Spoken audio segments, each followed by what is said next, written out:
Welcome to our channel Flavors to Families.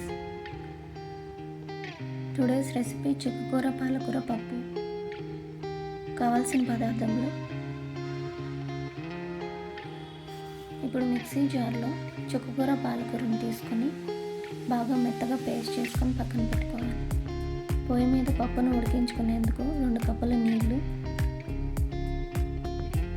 కొద్దిగా oil,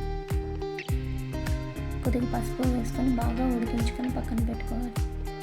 ఇప్పుడు బాండీ పెట్టుకొని కొద్దిగా ఆయిల్ వేసుకొని ఆయిల్ హీట్ అయ్యాక తాలింపు దినుసులు వేసుకోవాలి.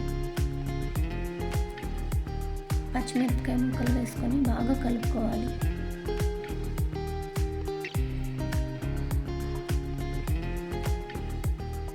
ఇప్పుడు ఉల్లిపాయ ముక్కలను వేసుకొని బాగా వేయించుకోవాలి.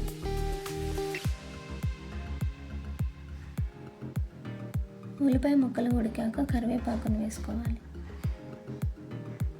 ఇప్పుడు ముందుగా పక్కన పెట్టుకున్న పేస్ట్ని వేసుకోవాలి. ఆయిల్ పైకి తేలేంత వరకు మిశ్రమాన్ని మగ్గించుకోవాలి. ఇప్పుడు కారం, తగినంత ఉప్పు, ధనియాల పొడి వేసుకొని పచ్చివాసన పోయేంత వరకు మగ్గించుకోవాలి.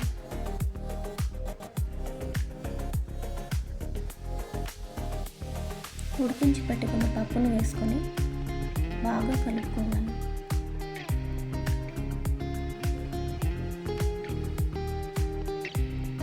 రెండు నిమిషాల పాటు బాగా మగ్గించుకున్నాక స్టవ్ ఆఫ్ చేసుకోవాలి.